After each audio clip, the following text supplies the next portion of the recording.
Hello! This is the RPG Crawler, and welcome to another Indie Game Friday, the show where I take a look at independent role-playing games. This week we've got an offering that I meant to cover earlier. It was a demo sitting on my drive with an associated Greenlight page, and I kept putting it off, and putting it off, and putting it off. And then I noticed it's been released on Steam. Whoops. Well, while I'll be covering the demo version, it looks like a lot of what I'll be checking out actually applies to the main release as well, so I invite you to check that out.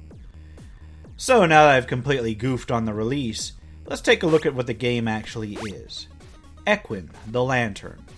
Developed by DXF Games, it was released on Steam supposedly back in August, but was only finalized off of Greenlight on October 27, 2016. It is just $2.99 US normally. If DXF Games sounds familiar, it's because they also put out Just a Cleric, another neat little retro art styled game that I covered a while back, that I covered the demo on while it actually had a Steam release. At first glance, Equin the Lantern is another relatively easygoing retro styled roguelike, and while there is a strong component of that, it has its own twists that make it stand apart. From a storyline perspective, you are a youthful rabbit in some village, and a mysterious lantern has settled into the depths below. Its chaotic nature has caused all sorts of strange effects, so you are tasked with going down to see what the hell is going on. Good enough to get you involved, I suppose. For character creation, the demo at least gives you a choice of 3 classes, each of which starts with a basic set of gear and items. The warrior seems to focus on attacks as usual, the thief on dexterity and has a little bit of a higher chance of disarming traps, and the wizard on magic use as one would expect. You can then select a one-time bonus on creation just to get you started off on the right foot. I don't know if these transfer to the main game or not, but in the demo they're pretty useful. Equin does have controller support, but there's not really much to it. You use the analog stick to move, one button to use actions and select options, and one button to open a menu. In the menu, you can view your stats and history, equip and use items, and perform a few other system tasks. Gameplay is also pretty straightforward. You proceed through a randomly generated maze, with 10 levels in the demo and 50 in the full release. There are at least a few different generation algorithms, so different levels tend to have a bit of layout variety beyond the basic randomization. Each level consists of either stone or tree walls or something similar, open areas, chests and barrels that can be opened, as well as a ladder down to the next level. Other features that show up include doors to merchants, patches of flowers or mushrooms that might have different effects, fountains that the characters can drink from, statues that they can touch for different effects, and so on and so forth. A lot of these effects are randomized, although some things are more consistent in their effects than others. Opening a chest or barrel will grant some random amount of gold and occasionally a random item. Characters can equip up to 4 items: armor, a defensive accessory of some sort, a weapon, and a hat. They can carry up to 10 additional items, many of which might be food or potions at any one time. Characters may also spend gold at various shops and guilds that they discover on their way through the dungeon. For ability scores, you have hit points and stamina as your main 2 that you have to worry about. Hit points reduce when you are hit or otherwise take damage, while stamina reduces with a certain combat activity. Both may be regained by eating various sorts of food or taking certain potions. After that, there is strength, dexterity, magic, and constitution, which are set according to your character class and your equipment. I believe that they also may increase over levels. Finally, there's attack, defense, trap disarm, and magic defense, which improve based on gear and experience. Every time you level up, you regain your health and stamina, and after a certain number of levels up, your character sprite upgrades to a more impressive form. From then on, you can automatically kill creatures that are of a lower tier of levels just by walking over them on the map. Monsters are encountered as icons on the map that can be avoided, so you can at least try to choose your battles wisely.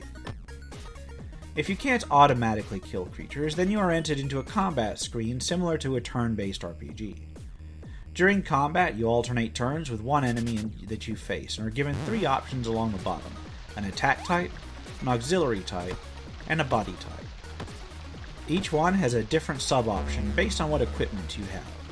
For instance, if you have a shield or a gauntlet equipped, then the auxiliary option may offer you the option to bash, slap, or even flee.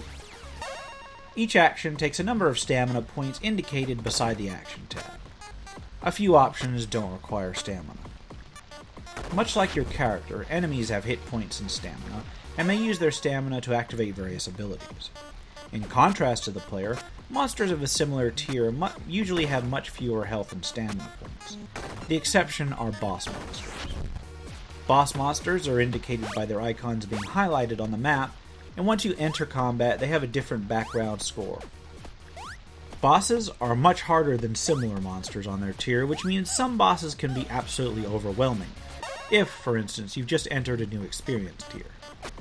Boss monsters, when defeated, offer a lot of experience as well as a chest. The main quirk of the game, however, is the magic lantern itself.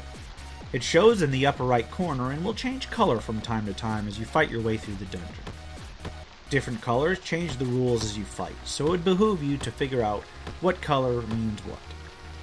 For instance, a certain color might mean attacks do more damage, or traps do more damage, and so on and so forth. Thus, the lantern mechanic can make itself known throughout the game. Further, certain levels may have certain themes, some of which are patently unfair. Some levels might be completely dark and require you to use a torch to light them, while some might be time bombs that give you a certain number of turns to find the exit before detonating and insta-killing you. Yeah, as I said, some just aren't fair. Still, it fits in with the whole roguelike theme of the game. Graphically, the game is charmingly cute. Retro-styled graphics with a retro resolution, but they're well done. Rather than the developer-created songs similar to Just a Cleric, this one uses 8-bit tunes from Rocco W, which fit in pretty well for a nice pocket dungeon-style experience. And you can see where they can be grating to some people, but for people who like 8-bit chiptunes, you may find it about as well done as you can ask for in a game like this. So what do I think of the game? It's a nice RPG Lite pocket roguelike with a neat little mechanic in the lantern color switching that may prove an additional thing to think about during play that keeps it from being a totally mindless slog. Again, at just under $3 US, it will certainly be worth the money just on the time spent on it, at least in my opinion. It's just polished enough to be worthwhile at that price point. I'd love to see this on a mobile version actually, maybe an Android version. I wonder if they've got one. I probably should have checked before doing the review. At any rate, I'll leave it for you to decide for yourself. Links to the full Steam release will be in the description below as always. This has been the RPG Crawler. If you like what you've seen, remember to leave a like, comment if you've got feedback, and subscribe for more RPG content.